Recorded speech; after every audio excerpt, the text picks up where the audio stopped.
بانیان کے مرحومین کی بلند درجات کے لیے ایک مرتبہ سورہ فاتحہ اور 3 بار سورہ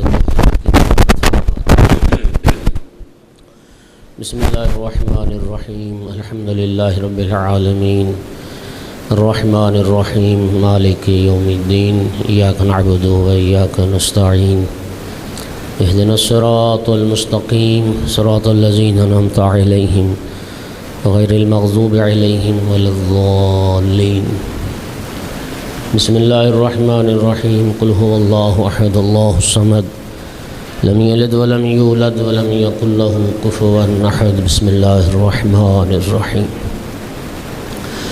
قل هو اللہ احد اللہ الصمد لم یلد ولم یولد ولم یکن له کفوا احد بسم اللہ الرحمن الرحیم قل هو اللہ احد اللہ الصمد لم یلد ولم یولد ولم یکن له کفوا احد اللہم اغفر للمؤمنین والمؤمنات والمسلمین والمسلمات الاحیاء منہم والاموات اللہم تابع بیننا وبینہم بالخیرات انکا مجیب الدعوات انکا علی کل شیء قدیر وانت بالاجابت حق جدیر اللہم صلی علی محمد وآلہ صلوات سارے پڑھو بلند آواز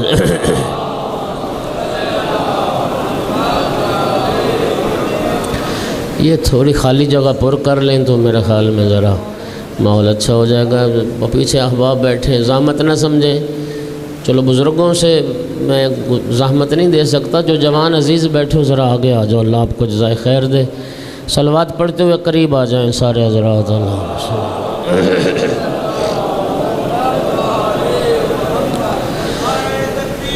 اللہ اکبر یا رسول اللہ یا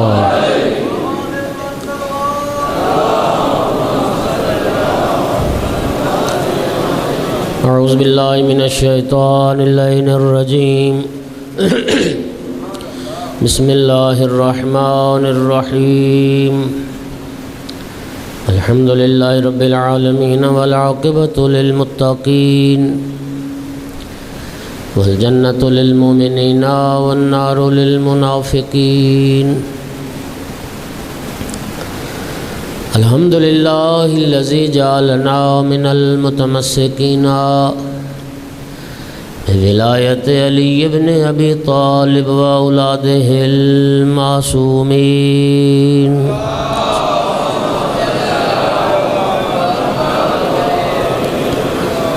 الحمدللہ الذی جعلنا من الباقین علی سید الشہداء و اولادہ و اصحابہ المظلومین الصلاۃ والسلام والتحیۃ والاکرام علی رسولہ الکریم شفیع المذنبین انیس الغریبین ورحمۃ للعالمین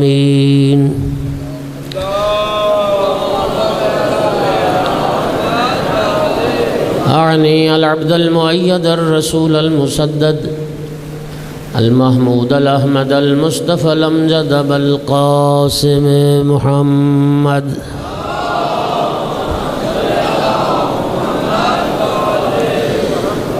ثم الصلاة والسلام والتحیۃ والاکرام علی آلہ الطیبین الطاہرین المعصومین المنتجبین المنتخبین المظلومین واللعنۃ الدائمۃ علی اعدائہم ملعونین من یوم عداوتہم الی قیام یوم الدین وبعد یوم الدین. اما بعد فقال سبحانہ وتعالی فی کتابہ المجید اعوذ باللہ من الشیطان الرجیم بسم اللہ الرحمن الرحیم یا ایہا الذین آمنوا قوا انفسکم وأهليكم نارا وقودها الناس والحجارة صلوات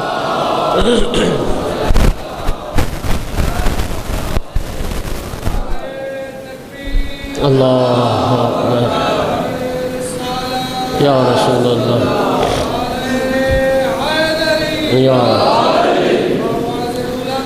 اللہم صلی علی محمد و محمد۔ سامعین گرامی قدر، اللہ رب العزت اپنے کلام مقدس میں ایمان والوں کی دو ذمہ داریاں اس آیت مجیدہ میں بیان فرما رہا ہے۔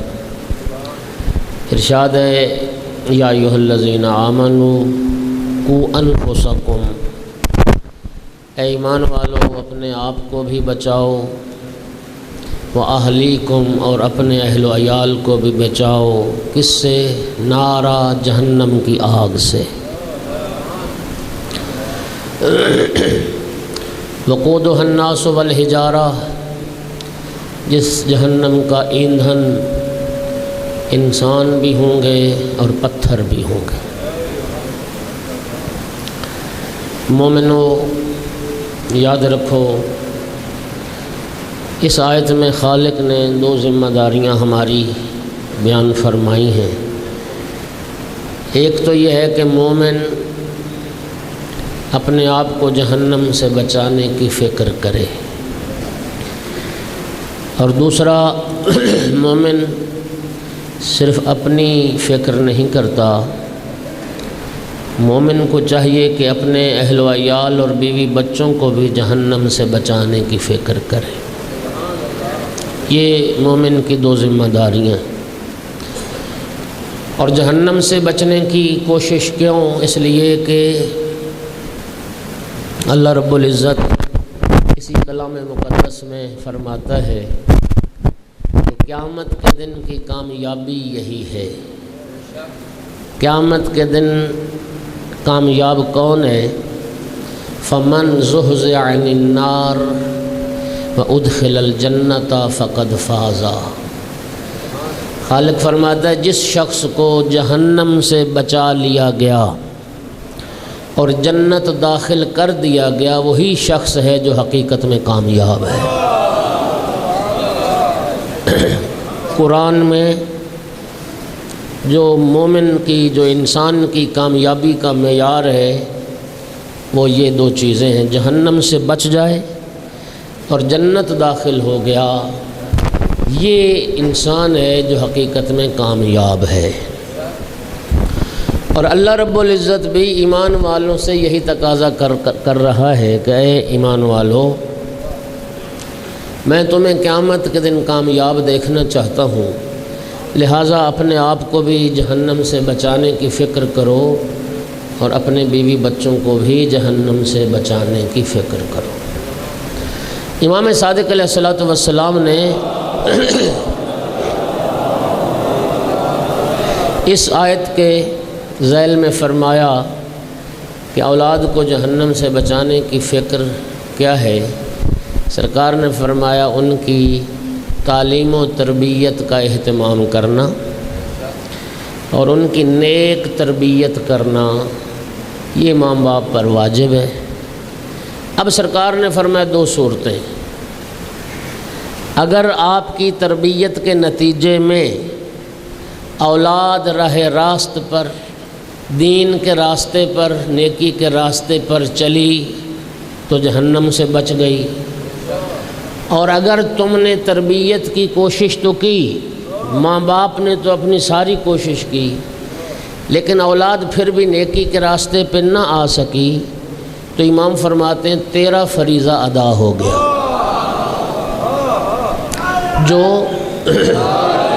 جو تجھ پر واجب تھا وہ فریضہ تو نے ادا کر دیا، تو نے اپنی ساری کوشش کی، تو نے اپنا سارا اہتمام کیا کہ اولاد راہ راست پر رہے، اولاد نیکی کے راستے پر رہے۔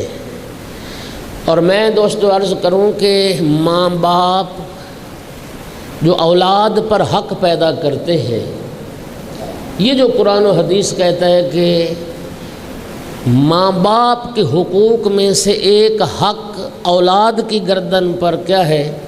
ماں باپ کے لیے دعا کرنا۔ یہ ماں باپ کا حق ہے اولاد پر کہ اولاد ماں باپ کے لیے دعا کرے، قرآن اس حق کو بھی اولاد کے حق کے تربیت کو ادا کرنے کا نتیجہ قرار دیتا ہے۔ آپ اس آیت مجیدہ کو جو ہر فرد کو یاد ہے اور آپ دعا میں پڑھتے ہیں، وَاخْفِضْ لَهُمَا جَنَاحَ الذُّلِّ مِنَ الرَّحْمَةِ وَقُلْ رَبِّ ارْحَمْهُمَا كَمَا رَبَّيَانِي صَغِيرًا۔ غور کیجئے، اولاد دعا کر رہی اپنے پروردگار کے لیے، پروردگار میرے ماں باپ پر رحم کر، کس طرح؟ کما ربیانی صغیرہ، جس طرح میرے ماں باپ نے میری بچپن میں تربیت کی ہے، یعنی آپ کی اس تربیت کے نتیجے میں اولاد پر آپ حق پیدا کرتے ہیں کہ اولاد آپ کے لیے دعا کر رہے ہیں۔ اگر جو ماں باپ اولاد کی تربیت کا اہتمام نہیں کرتے، وہ اولاد سے پھر اس حق کا بھی تقاضا نہیں کر سکتے کہ اولاد دعا کرے۔ اس آیت میں خالق نے صراحت کے ساتھ یہ فرما دیا کہ ماں باپ اولاد سے دعا کے حق کا تقاضا صرف اسی صورت میں کر سکتے ہیں کہ پہلے اولاد کا حق کے تربیت ادا کیا جائے۔ آپ اولاد کی تربیت کریں، انشاءاللہ پھر اولاد جو ہے وہ آپ کے لیے دعا کرے گی اور آپ کے لیے صدقہ جاریہ بن جائے گا۔ ایک صلوات سارے پڑھو آقا کی ذات۔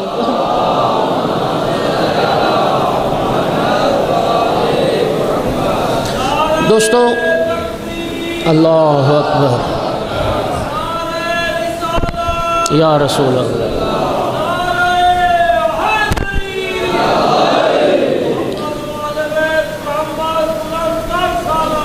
اللہم صلی اللہ علیہ وسلم۔ توجہ ہے احباب، اب سوال یہ ہے کہ یہ جو ایک انتہائی اہم فریضہ ماں باپ کی گردن پر اولاد کے حوالے سے تربیت والا، یہ آغاز کہاں سے کیا جائے، اولاد کی کیسے تربیت کی جائے؟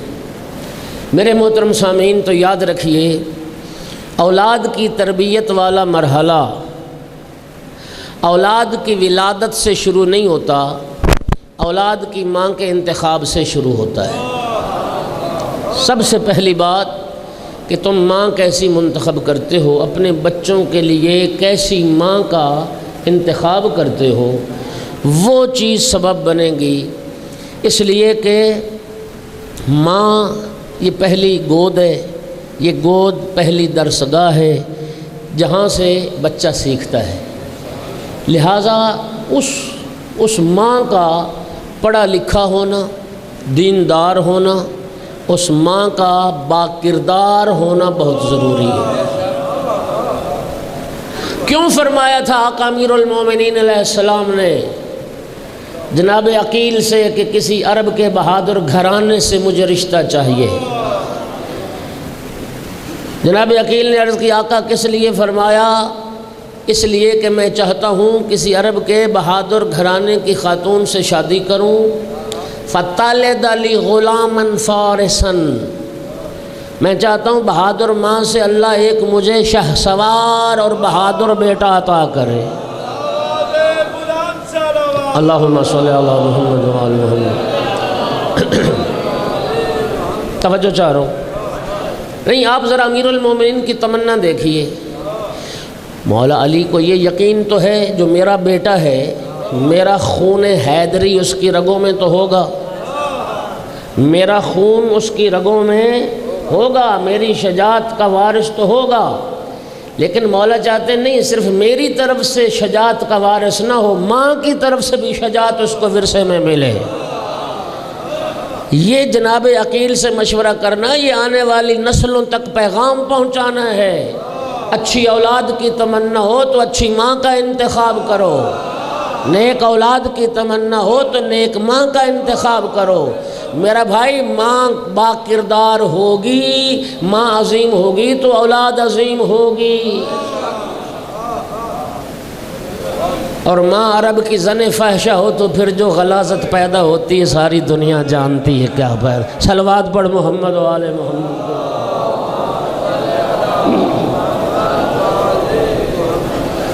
ماں سوچ سمجھ۔ اقبال نے بھی کہا، اقبال نے بھی اپنی اس معروف نظم میں سیرت فرزندہ از امہات، جوہر صدق و صفا از امہات، مائیں ہوتی ہیں مائیں جو اولاد کی سیرت اور کردار کو بناتی ہیں۔ ماں عظیم ہوگی انشاءاللہ اولاد بھی عظیم ہوگی۔ یہ صدق و صفا کے موتی، یہ صدق و صفا کے جوہر اولاد میں جو منتقل ہوتے ہیں وہ ماؤں کی طرف سے منتقل ہوتے ہیں۔ لہٰذا یہ پہلا مرحلہ، اور یہ حدیث آپ کو میں کئی بار سنا چکا۔ سرکار نے فرمایا ایاکم و خضراء الدمن، گندگی کے ڈھیر پر اگنے والے سبزے سے بچنا۔ قیل وما خضراء الدمن یا رسول اللہ، یا رسول اللہ گندگی کے ڈھیر پر اگنے والے سبزے سے کیا مراد ہے؟ فرمایا المرأۃ الحسناء فی منبت السوء، اچھی شکل و صورت والی عورت جس کی پرورش اور تربیت ایک گندے بے حیا گھرانے میں ہوئی ہو، وہ عورت گندگی کے ڈھیر پر اگنے والے سبزے کی مانند ہے، جو دیکھنے میں تو آنکھوں کو بھلا لگتا ہے لیکن یہ تو دیکھو جڑیں تو اس کی گندگی میں، جہاں سے وہ سبزہ غذا لے رہا ہے وہ تو گندگی کا ڈھیر ہے۔ میرے دوستو، وہ گندگی کے اثرات اولاد کی نسلوں، اولاد میں اور نسلوں میں رہتے ہیں۔ اور آج یہ بات سائنسی حوالے سے بھی ثابت ہو چکی ہے۔ ڈاکٹر صاحب تشریف فرما ہیں، آج بہت ساری بیماریاں موروثی شکل اختیار نہیں کر گئی، بہت ساری بیماریاں موروثی ہو گئیں۔ شوگر ایک موروثی بیماری بن گئی جی، وہ خاندان میں فلاں بزرگ کو تھی، بس اس سے پھر نسلوں میں چل رہی، دادا کو تھی پھر باپ کو بھی تھی پھر ہمیں بھی ہو گئی، یہ موروثی بیماری۔ میرے دوستو یاد رکھو، جس طرح جسمانی بیماریاں اب موروثی بن گئی ہیں اور نسلوں میں چل رہی ہیں، روحانی بیماریاں بھی نسلوں میں سفر کرتی ہیں۔ توجہ چاہ رہا ہوں، بے حیا اگر خدا نخواستہ ایک خاتون بے حیا ہے، ایک خاتون، اس کی بے حیائی نسلوں میں سفر کرے گی، نسلوں میں۔ ایک ماں کے پاس غیرت نہیں ہے، وہ نسلوں میں سفر کرے گی بے غیرتی۔ ایک ماں دیندار نہیں ہے، دین دشمن ہے، وہ دین دشمنی نسلوں میں سفر کرے گی۔ میں ایک بڑھ کے مثال دوں، خدا نہ کرے اگر کوئی ماں علم اور علماء دشمن ہے، وہ علماء دشمنی نسلوں میں سفر کرے گی، وہ دین سے دوری نسلوں میں سفر کرے گی۔ اس لیے ماں کا با کردار اور ماں کا صاحب کردار ہونا بہت ضروری۔ رات میں نے عرض کیا تھا امام حسین علیہ السلام کا وہ جملہ کہ امام نے اپنے قیام کو بھی ماں کی تربیت کا اثر قرار دیا۔ جنگ جمل میں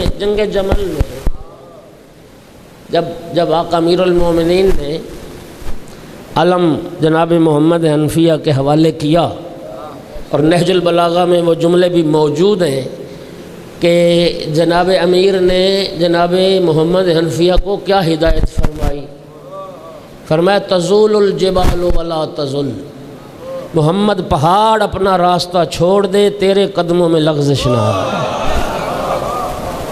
پہاڑ تیرے راستے میں آ جائے، پہاڑ اپنا راستہ چھوڑ دے، تیرے قدموں میں لغزش نہ آنے پائے۔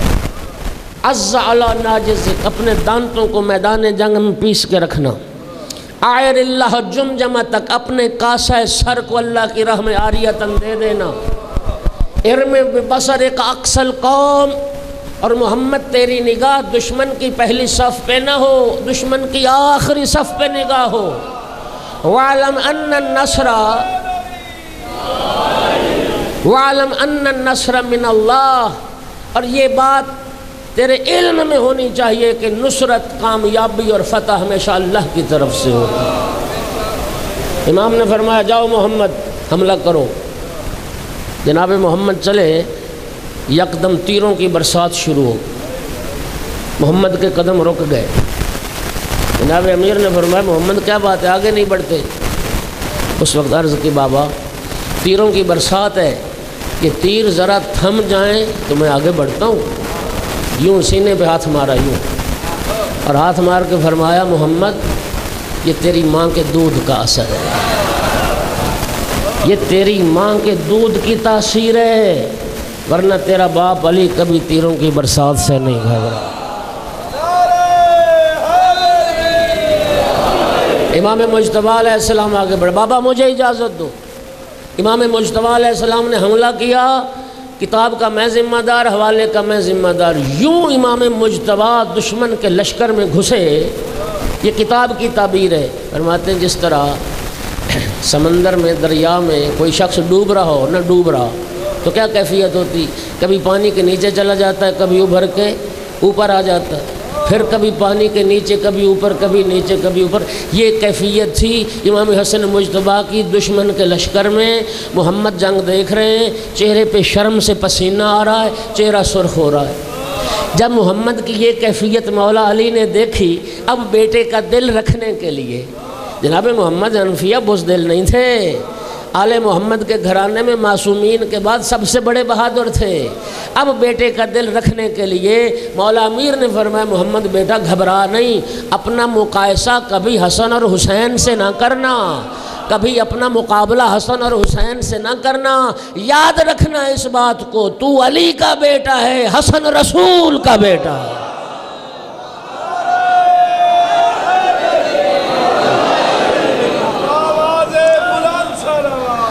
اللہم صلی اللہ علیہ وسلم۔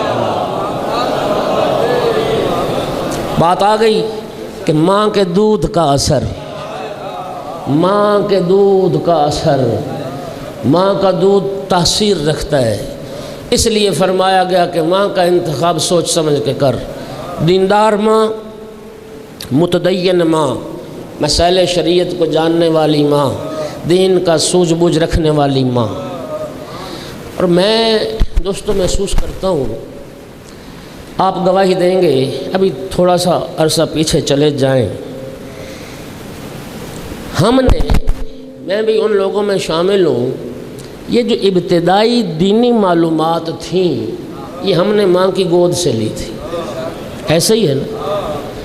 ہماری مائیں ہمیں 5 تن پاک یاد کرواتی تھیں، 12 اماموں کے نام یاد کرواتی تھیں، ایسے نا؟ 14 معصومین، اصول دین، فروع دین، کلمہ، سورہ فاتحہ، سورہ توحید، یہ ابتدائی جو باتیں تھیں یہ ماں کی گود سے ملتی تھی۔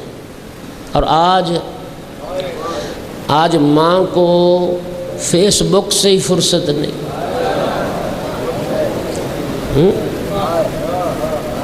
بچے کی پرواہ نہیں، بچہ رو رہا ہے، بچہ کیا کر رہا ہے، ماں بیٹھی واٹس ایپ پہ اور فیس بک، وہ تو بیٹھی کیبل پہ، وہ تو بیٹھی ڈش لگا کے، جی، اور نتیجہ جو بے راہ روی اور بے دینی اور بے حیائی وہ آپ کے سامنے، وہ آپ کے سامنے۔ یہ نہیں، وہ جو خالق نے بچے کے لیے پہلی درسگاہ قرار دی تھی، آج کے زمانے میں اولاد کو درسگاہ میسر ہی نہیں، وہ اولاد کو درسگاہ مل ہی نہیں رہی۔ آج وہ پرانے تقاضے سارے بدل گئے، سارا ماحول ہی تبدیل ہو گیا۔ جی، پہلے گھر میں یہ چیزیں نہیں ہوتی تھی۔ یہ پوری دنیا کا اصول ہے نا، کیا کہ پرہیز علاج سے بہتر ہے۔ توجہ، اور یاد رکھیے، کسی بھی ڈاکٹر، حکیم، طبیب کے پاس چلے جائیں، کسی بھی بیماری کا علاج وہ کیا کہے گا کہ یہ دوائی کھانی ہے اور اس بیماری سے شفا پانی ہے تو یہ نہیں کھانا ہے۔ وہ بولو، کچھ چیزوں سے منع کرتا ہے نا طبیب، ڈاکٹر، حکیم، کچھ چیزوں کے کھانے سے منع کرتا ہے، اس لیے کہ اگر وہ پرہیز نہ کی جائے گی تو وہ دوائی بھی اثر نہیں کرے گی۔ لہٰذا میرا دوست، تربیت کے معاملے میں بھی یہ بات بڑی اہم ہے کہ جہاں آپ اپنی اولاد کی تربیت کریں، جہاں بہت کچھ سکھانا ہے اپنی اولاد کو، وہاں بہت ساری چیزوں سے دور رکھنا ہے اپنی اولاد کو، وہاں بہت ساری چیزوں سے بچانا ہے۔ ان کے مضر اور منفی اثرات سے اولاد کو بچانا ہے، تب جا کے تربیت ہو پائے گی۔ اگر بچا نہیں پائیں گے تو پھر اس تربیت کو بھی ہم ضائع کر دیں گے اور وہ نتیجہ حاصل نہیں ہوگا جو نتیجہ ہم حاصل کرنا چاہ رہے ہیں۔ میرے بھائیوں، آؤ، سب سے پہلا مرحلہ با کردار ماں کا انتخاب ہے۔ شادی کرو دیندار گھرانے میں۔ سرکار نے ارشاد فرمایا اگر کوئی شخص رشتہ لے کے آئے نا تیرے پاس، تیری بیٹی کا رشتہ مانگنے آئے، اگر وہ دیندار ہے، اگر وہ امین ہے، تو بس اتنی دو باتیں کافی ہیں، رشتہ کر دو۔ اور اگر وہ فقیر بھی ہے، اللہ اپنے فضل سے انہیں غنی کر دے۔ دینداری کو ترجیح دو، دیانت کو ترجیح دو۔ لیکن اب ہیں تو یہ ساری باتیں صرف منہ سے کرنے کی، ورنہ عملی دنیا میں دینداری والی بات کوئی نہیں۔ بینک بیلنس دیکھا جائے، بزنس دیکھا جاتا ہے، کاروبار دیکھا جاتا ہے، بنگلہ کار، کوٹھی، فیکٹری دیکھی جاتی ہے، دنیا داری کا سوال ہوتا ہے، دینداری کا کوئی نہیں پوچھتا۔ یہ بات ہے یا نہیں؟ ہاں، تو پھر کیا کیا جائے؟ پھر کیسے آپ توقع کرتے ہیں کہ ہاں جی جب میں نے بیٹی کا رشتہ کیا یا بیٹے کا رشتہ کیا، میں نے تو دیندار کو اہمیت ہی نہیں دی، میں تو دین جاننے والے کو اہمیت ہی نہیں دی، میں تو تھا دنیا کی تلاش میں۔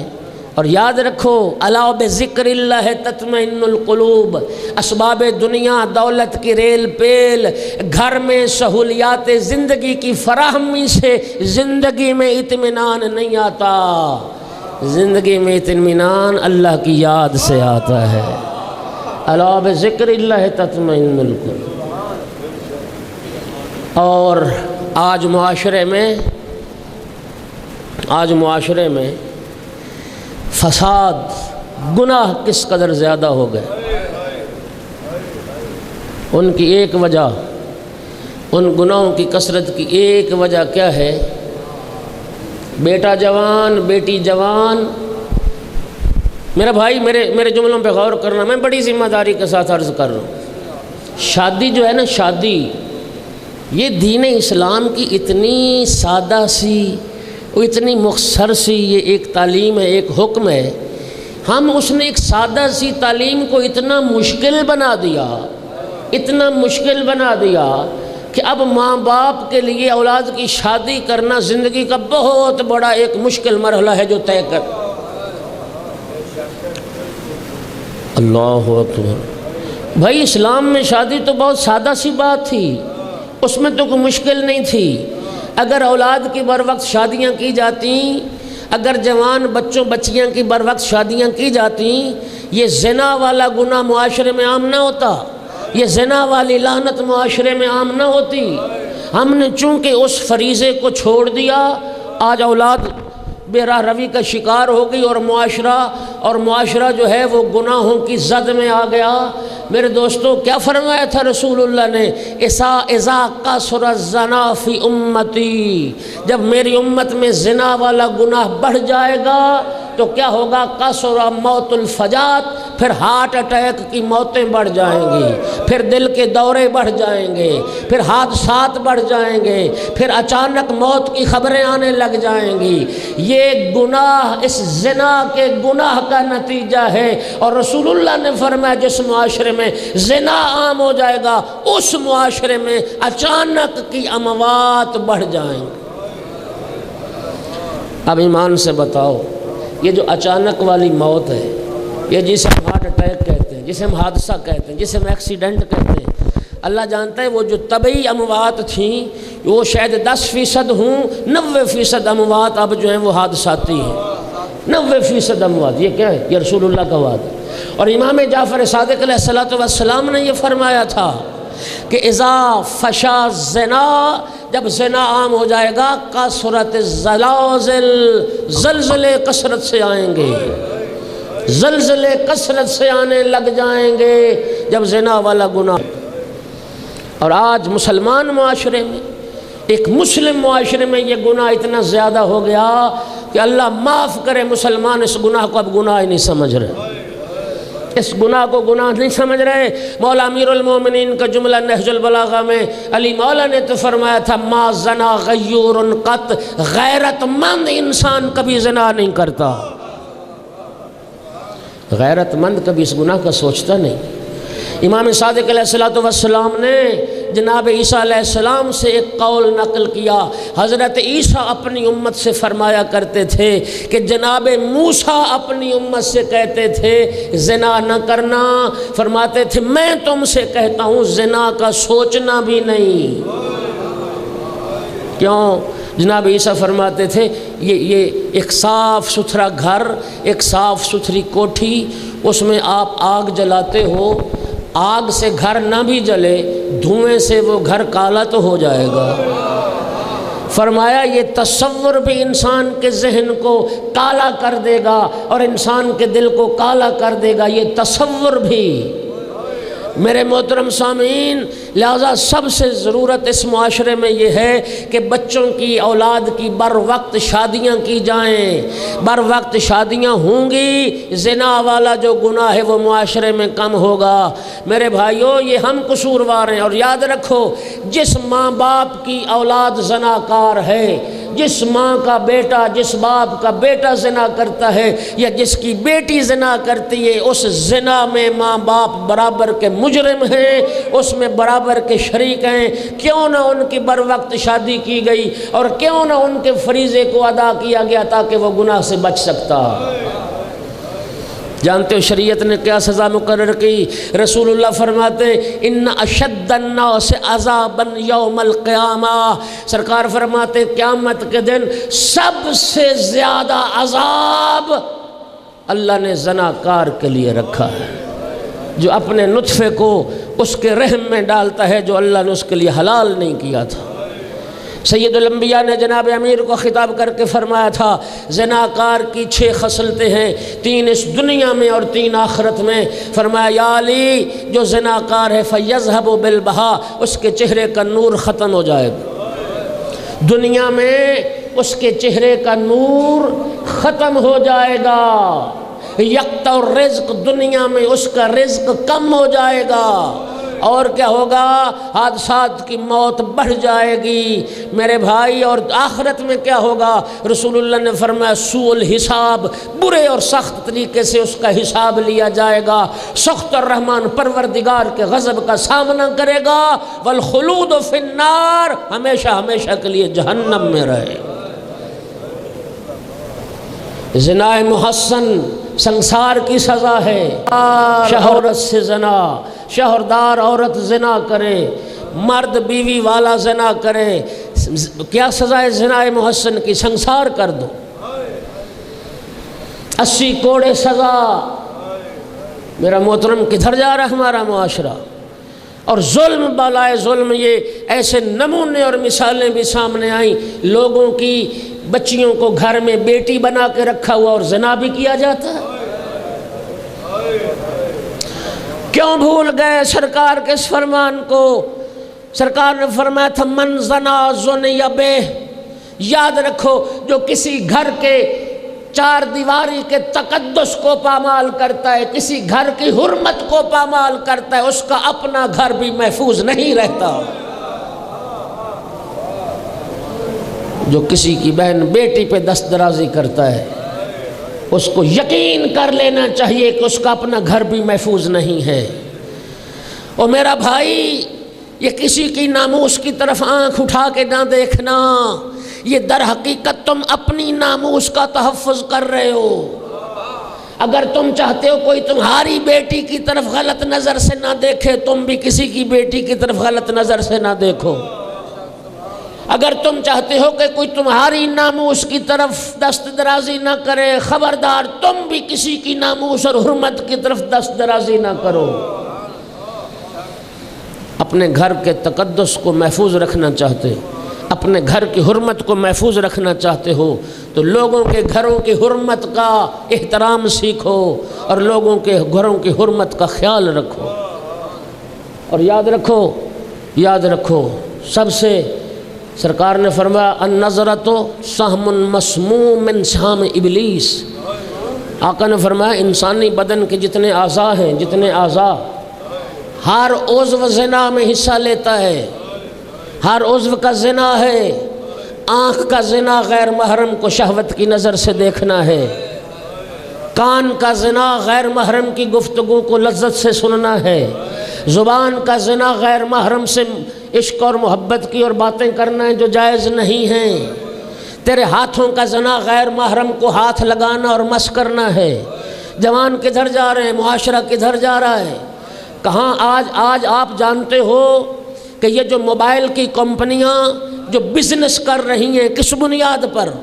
یہ جوانوں کی بے راہ روی اور بچیوں کی بے راہ روی، یہ جو ہر روز نت نئے پیکج چل رہے ہیں، ساری رات کا پیکج، کبھی غور کیا تم نے؟ یہ ہماری نسل کو برباد کیا جا رہا ہے۔ کبھی چیک رکھا تو نے؟ اس لیے شریعت کہتی ہے کہ کبھی اپنی بچیوں کو اپنے کمرے سے الگ چھت کے اوپر دوسری منزل پہ نہ ان کا گھر بنانا، اپنی بچیوں کو بھی اپنے ساتھ اپنے تحت نظر رکھنا۔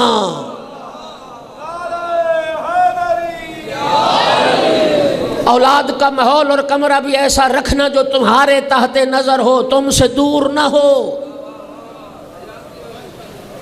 یہ کیا سلسلہ ہے؟ ساری رات فون پہ باتیں، اور انٹرنیٹ کی جو سہولت کے آئی، سہولت ساتھ لعنت لے کے آ گئی۔ اب وہ مثبت استعمال کم اور منفی استعمال اس کا زیادہ۔ میرے بھائیوں، کون ذمہ دار ہوگا؟ اس لیے سید الانبیاء نے فرمایا کہ جبرائیل اللہ کی طرف سے میرے پاس پیغام لے کے آئے، یا رسول اللہ، خدا فرماتا ہے گھر میں جوان بیٹی درخت پہ پکے ہوئے پھل کی مانند ہے، اگر درخت پہ پھل پک کے تیار ہو جائے اس کا علاج اس کو اتار لینا ہے، اور اگر پھل کو اتارا نہیں جائے گا دھوپ بھی اس کو خراب کرے گی، تیز ہوا بھی اس کو خراب کرے گی، پرندے بھی اس کو خراب کریں گے۔ فرمایا گھر میں بیٹی جوان ہو جائے تو اس کا علاج شوہر کے گھر روانہ کر دینا ہے، اس کی شادی کر دینا ہے، ورنہ یاد رکھو پھر مفاسد اور برائیاں پیدا ہوں گی، قصوروار تم ہوگے جو ماں باپ۔ اللہ اکبر۔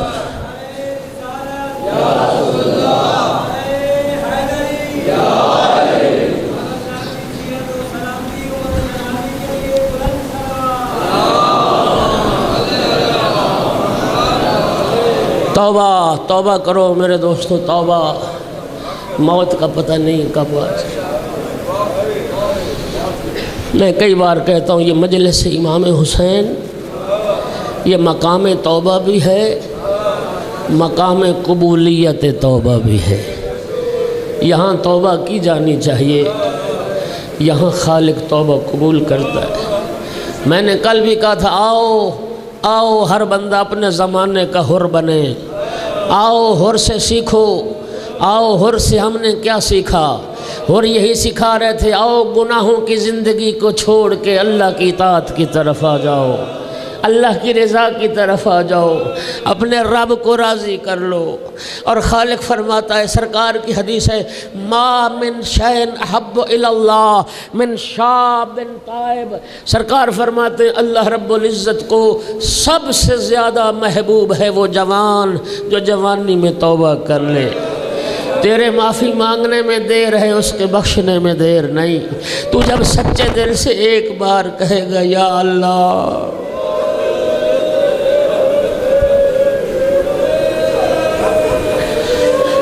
غیب سے 10 بار ندات لبیک یا عبدی، میرا بندہ میں تو کب سے تیرا انتظار کر رہا ہوں، میں تو کب سے تیری راہ دیکھ رہا ہوں، کب آئے گا تو میری بارگاہ میں، کب آئے گا تو اپنے گناہوں سے توبہ کرے گا، کب آئے گا اپنے گناہوں کی معافی مانگنے کے لیے۔ وہ تو معاف کرنے والا ہے، وہ تو معاف کرے گا، لیکن میں معافی تو مانگوں، میں توبہ تو کروں۔ آؤ اس کریم کی بارگاہ میں واسطہ دیتے ہیں۔ کریم پروردگار، تجھے کریم کربلا کا واسطہ، تجھے فاطمہ زہرا کے لال حسین کا واسطہ، ہمارے گناہوں سے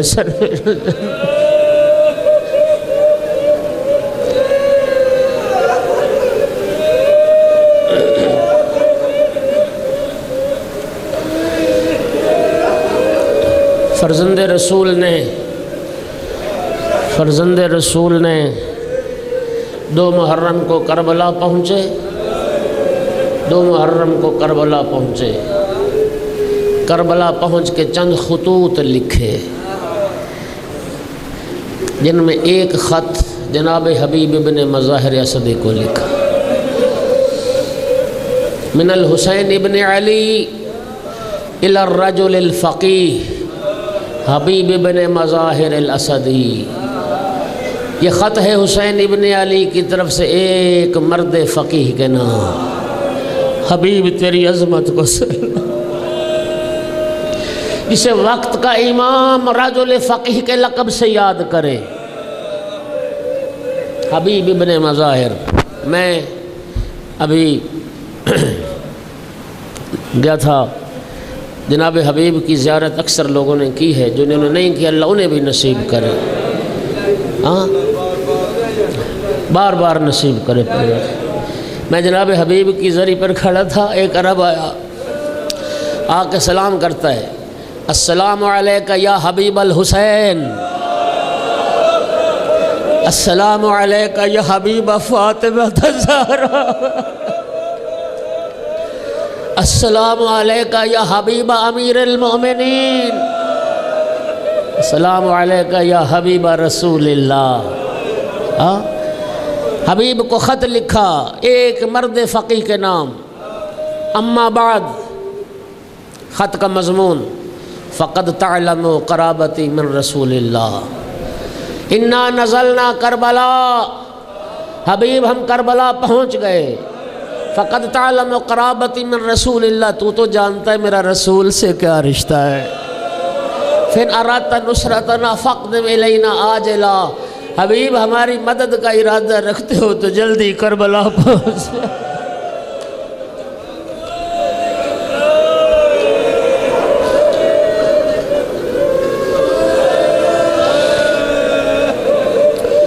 اجرکم علی اللہ۔ جانتے ہو حبیب کی عظمت، جانتے ہو حبیب کا مقام۔ امام حسین علیہ السلام نے، علماء تشریف فرمائیں، بھائی کاشف ظہور تشریف فرمائیں، میں نے دو شہید کربلا کے ایسے ہیں کہ جن کے متعلق امام حسین کے حوالے سے پہلے جناب عباس علمدار ہیں کہ جن کی شہادت پر امام نے یہ مرثیہ پڑھا، الان انکسر ظہری، عباس میری کمر ٹوٹ گئی۔ اور دوسرا شہید حبیب ابن مظاہر ہے کہ جب حبیب گھوڑے سے گرے تھے، روایت کے لفظ بان الانکسار فی وجہ الحسین، حسین کے چہرے پہ شکستگی کے آثار پیدا ہو گئے، امام حسین کے چہرے پہ انکسار، شکستگی کے آثار پیدا ہو گئے جب حبیب گرے تھے۔ اور جانتے ہو حبیب یہ صحابی رسول ہے، حبیب انہیں صحبت پیغمبر کا شرف حاصل ہے، حبیب صحابی امیر المومنین ہے، اور حبیب وہ شخص ہے کہ امام نے جس کی لاش پہ کھڑے ہو کے کہا تھا للہ درک یا حبیب لقد کنت رجلا فاضلا تختم القرآن فی لیلۃ واحدہ، حبیب اللہ کی رحمتیں نازل ہوں تجھ پر، تو وہ فاضل مرد تھا جو ہر رات ختم قرآن کیا کرتا۔ میرے آقا نے خط بھیجا، ایک جملہ سن لو، ایک جملہ سن لو، ایک جملہ اور سن لو۔ غالباً صاحب اصحاب الیمین نے لکھا، یا کسی دوسری روایت میں کسی صاحب معرفت کو زیارت ہوئی جناب حبیب کی، کہ جناب حبیب جنت میں تھے، جنت کے محلات، جنت کا لباس، سارا کچھ، لیکن حبیب کے چہرے پہ مایوسی۔ حبیب جنت میں پہنچ کے مایوس نظر آتے ہیں، حبیب جنت میں پہنچ کے اداس نظر آتے ہیں۔ حبیب کہتے ہیں میری ایک حسرت رہ گئی، حبیب فرزند رسول پہ جان قربان کی، ابھی بھی کوئی حسرت باقی؟ کہا ہاں ایک حسرت ہے جو مجھے اداس رکھتی ہے۔ حبیب کیسی حسرت؟ حبیب کہتا ہے کاش اللہ مجھے ایک بار اور زندگی دیتا، میں دنیا میں جا کے حسین کے رونے والوں میں شامل ہو جاتا، میں امام حسین پہ گریہ کرنے والوں میں شامل ہو جاتا۔ خوش نصیب اور رو رہے حسین کو یہ حسرت ہے حبیب ابن مظاہر۔ اجرکم علی اللہ۔ حبیب کا خط لے کے قاصد کوفہ پہنچا۔ دوپہر کا وقت تھا، حبیب زوجہ کے ہمراہ کھانا کھا رہے تھے۔ دق الباب ہوا، کون؟ انا برید الحسین، ایک آہستہ سے آواز میں حسین کا قاصد ہوں۔ جناب حبیب نے دروازہ کھولا، امام کا خط لیا، بوسے دیے، آنکھوں سے لگایا، خط کا مضمون پڑھا۔ جناب حبیب کی زوجہ نے پوچھا حبیب کس کا خط ہے؟ کہا فرزند زہرا کا خط ہے۔ حبیب کیا لکھا ہے؟ کہا فرزند رسول کربلا پہنچ گئے، مجھے نصرت اور مدد کے لیے بلایا ہے۔ حبیب کیا ارادہ ہے؟ زوجہ کے ایمان کو پرکھنے کے لیے حبیب کہتا ہے قاسم کی ماں تو جانتی میں اب بوڑھا ہو چکا ہوں، نہ تلوار چلانے کی طاقت نہ نیزہ چلانے کی طاقت، میں کیا کروں گا کربلا جا کے؟ حبیب کی زوجہ کہتی حبیب تجھے شرم نہیں آتی؟ زہرا کا لال تجھے مدد کے لیے بلائے اور تو بہانے کرتا؟ اجرکم علی اللہ۔ پھر کہا قاسم کی ماں اگر میں چلا گیا ابن زیاد گھر برباد کر دے گا، فصلیں برباد کر دے گا، مرد قید افراد قید ہو جائیں گے۔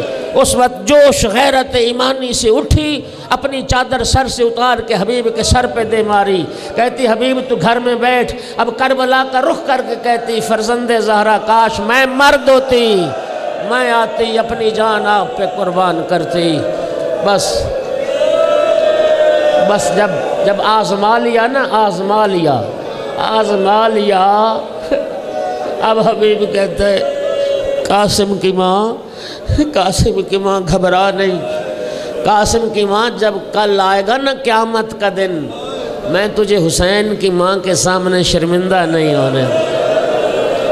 قاسم کی ماں میں قیامت کے دن فاطمہ زہرا کے سامنے تجھے سر کروں گا، میں جاؤں گا کربلا، فرزند رسول پہ جان قربان کروں گا۔ بس غلام کے حوالے کیا گھوڑا بھی تلوار بھی، کہ یہ گھوڑا اور تلوار لے کے کوفہ سے باہر فلاں مقام پہ میرا انتظار کرو۔ حبیب نکلے سیدھے جناب مسلم ابن اوسجہ کے گھر، آواز دی دق الباب کیا مسلم بھائی ہے؟ مسلم کی زوجہ نے کہا کہ مسلم تو بازار گئے ہیں، داڑھی کو خضاب کرنا چاہتے تھے، مہندی خریدنے گئے۔ جناب حبیب بھی مسلم کے پیچھے بازار میں پہنچے، جناب مسلم مہندی خرید چکے تھے۔ حبیب کو دیکھا، حبیب بھائی خیریت؟ کہا مسلم بھائی میں آپ کی تلاش میں ہوں۔ حبیب بھائی خیریت ہے؟ سنو جملہ سنو، جناب حبیب کہتے ہیں مسلم بھائی مجھے پتہ چلا تم خضاب کے لیے مہندی خریدنے آئے ہو، میں تمہیں ایک ایسے خضاب کی خبر دینے آیا ہوں، اگر وہ خضاب لگاؤ گے نا داڑھی پر قیامت تک رنگ نہیں اترے گا، اور اسی خضاب سے رسول اللہ کی بات۔ حبیب بھائی کیا مطلب؟ کہا یہ فرزند زہرا کا خط ہے، فرزند رسول کربلا پہنچ گئے، نصرت کے لیے بلایا، بس یہ سننا تھا۔ جناب مسلم نے مہندی زمین پہ دے ماری، کہا اب یہ داڑھی مہندی سے خضاب نہیں ہوگی، اب فرزند رسول کی نصرت میں سر کے خون سے میں اپنے ریش کو سر کے خون سے بس زیادہ رو آخری جملے۔ جناب حبیب کو پہنچنے میں دیر ہو گئی، غلام انتظار کر کے غلام نے دیکھا حبیب کا گھوڑا رو رہا ہے، حبیب کا گھوڑا آنسو بہا۔ جب حبیب کے غلام نے گھوڑے کو روتے دیکھا، گھوڑے کو خطاب کر کے کہتا ہے میرے آقا کا گھوڑا رو نہیں، اگر نہ آیا نا میرا آقا حبیب میں تیری پشت پہ سوار ہو کے جاؤں گا کربلا، میں فرزند رسول کی نصرت کے لیے جاؤں گا۔ بس غلام یہ جملے کہہ رہا تھا، جناب حبیب نے سن لیے، بس تڑپ گیا حبیب، کربلا کا رخ کر کے کہتا ہے فرزند زہرا تو اتنا غریب ہو گیا، جانور تیری غربت پہ آنسو بہا رہے ہیں، کنیز زادے تیری نصرت کے لیے بے چین نظر آ۔ اجرکم علی اللہ۔ حبیب گھوڑے کے قریب آئے، گھوڑے پہ سوار ہوئے، غلام سے کہا جا میں نے اللہ کی راہ میں تجھے آزاد کیا۔ غلام ہاتھ باندھ کے عرض کرتے آقا یہ کہاں کا انصاف ہے، جب تک اپنی خدمت کا معاملہ مجھے ساتھ رکھا اور جب فرزند رسول کی مدد کا وقت آیا مجھے جدا کر رہے ہو، خدا را مجھے بھی لے چلو کربلا، میں بھی فرزند رسول پہ اپنی جان قربان کروں۔ غلام کو ساتھ لیا، حبیب کربلا پہنچے، اصحاب امام حسین میں خوشی کی لہر دوڑ گئی، مرحبا مرحبا مرحبا کی آوازیں آئی۔ عزادارو سنو گے، سب سے بڑھ کے جس ہستی نے کربلا میں جناب حبیب کا استقبال کیا ہے، جانتے ہو کون ہے؟ شہزادہ علی اکبر۔ سب سے آگے بڑھ کے چچا حبیب کا استقبال کرنے والا شہزادہ علی اکبر ہے۔ جب حبیب پہنچے اللہ اکبر کے نعرے بلند ہوئے، مرحبا کی صدائیں بلند ہوئیں، اصحاب حسین میں خوشی کی ایک لہر دوڑ گئی، اور یہ نعرے، یہ مرحبا کی آوازیں جب پہنچی ہیں نا رسول زادیوں کے خیموں تک، میری آقا زادی زینب نے جناب فضہ سے فرمایا اماں فضہ ذرا باہر جا کے پتہ کرنا میرے بھائی کے لشکر میں کون آیا ہے، یہ مرحبا، یہ مبارکبادیاں، یہ تکبیر کی صدائیں، یہ کس کو مبارک دی جا رہی ہے؟ جناب فضہ آئیں، پتہ کیا کون؟ جناب حبیب آئے ہیں، امام حسین کا دوست حبیب آیا ہے۔ آ کے آقا زادی کو اطلاع دی، آقا زادی آپ کے بھائی کا دوست حبیب آئے۔ عزادر آقا زادی نے حبیب کا نام سنا، ایک مرتبہ جناب فضہ سے کہا اماں فضہ تو جا حبیب کے پاس اور جا کے حبیب سے کہہ دے حبیب بھائی علی کی بیٹی سلام کہتی ہے، حبیب علی کی بیٹی شکریہ ادا کرتی ہے۔ عزادر و جناب فضہ نے جب آقا زادی کے سلام پہنچائے، حبیب روتے روتے خاک کربلا پہ بیٹھا، خاک کربلا اٹھا کے سر میں ڈالی اور منہ پہ ماتم کر کے کہتا ہے اے امیر عرب کی شہزادی، اے علی کی بیٹی، تو اتنی غریب ہو گئی، آج غلاموں کو سلام بھیج۔